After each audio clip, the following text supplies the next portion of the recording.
So the natural question for this segment is, what do I mean by naturalism? What am I calling naturalism? And I'm obviously intending to make a contrast with what goes on in Western thinking about ethics. So in particular, when I'm talking about naturalism, I mean to rule out supernaturalism, or if you like, to invent a new word, godism. I want to rule out godism. But what's really going on is that I'm thinking in terms of a contrast between different models of thinking about ethics and ethical guidance. The Chinese model is focused on Tao. Tao is a path metaphor. Think about what paths are. Paths are actual physical structures that you find in nature. They encode a kind of information, but they encode it in their shape. It's part of the landscape, and we walk along and read the path as we go. We turn left when the path turns left. So the path is guiding us, but it doesn't assert any authority. It doesn't say you must go this way. It's just there. Part of the natural landscape, which I can use naturally to guide my walking and my going places. The other metaphor, the metaphor that dominates in the West, is a law metaphor. And that's the metaphor of a command, an order. It's a speech act. It's an imperative. It's saying, do this. But because it's a law, it needs to have a particular syntactic structure. It must say, everyone do this. Otherwise, it wouldn't count as a law.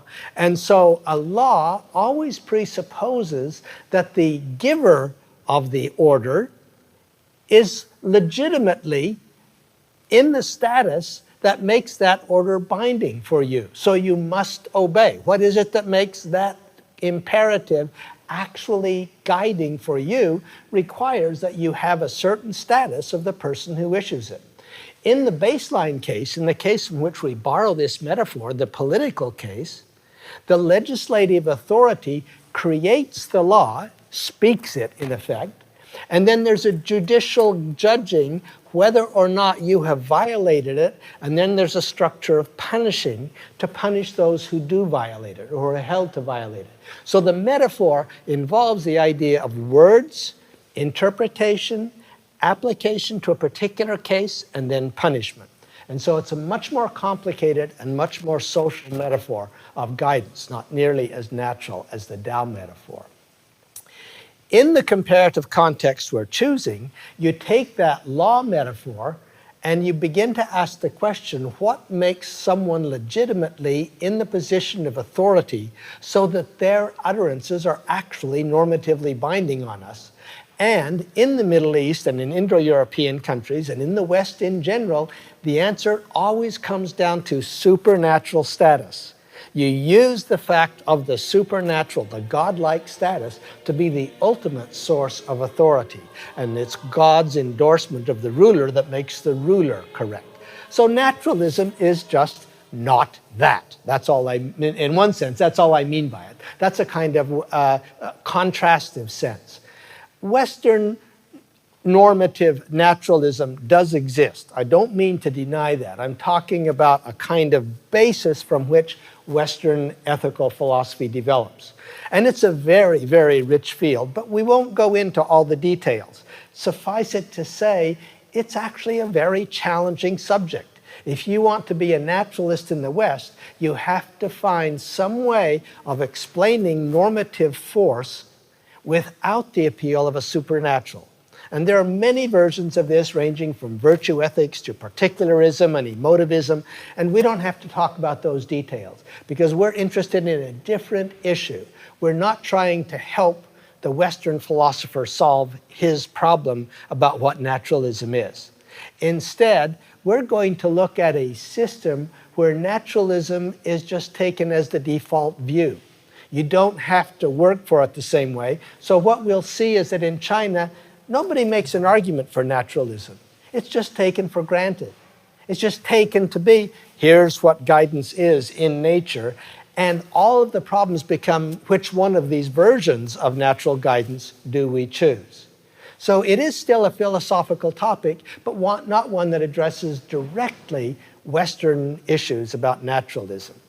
So that's pretty clear what naturalism is not. It is not that kind of supernaturalism. If you were to ask me, okay now, Professor Hansen, what is it? What do you really mean by naturalism? And all I can answer is, it's just a kind of one-level theory of reality. It's a way of saying there is one reality, and what you don't do if you're a naturalist is talk about a deeper reality, a higher reality, another reality, a reality you can't see. There's this reality. This reality is the reality that science studies and describes. There is no distinct other world. If you believe in things like ideas and minds, then you would believe that they do boil down, in the end, to physical reality, to electronic pulses and chemical signals going through the neurophysiology and part of my brain and my central nervous system. If you think there's something in addition beyond what can be studied by science, then you're not a naturalist. So the meat and potatoes of non-naturalism would be a lot of what goes on in Western philosophy, in those philosophies we call idealism. Those philosophies in which we take there to be a level of reality that is immortal, unchanging, immaterial, intellectual, rational, and mental, like gods and souls, a world that exists in the mind alone as distinct from natural reality. That's what I mean by natural reality, this reality, the reality that science knows.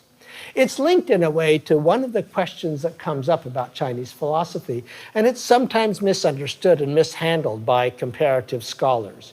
It's the question of creation stories.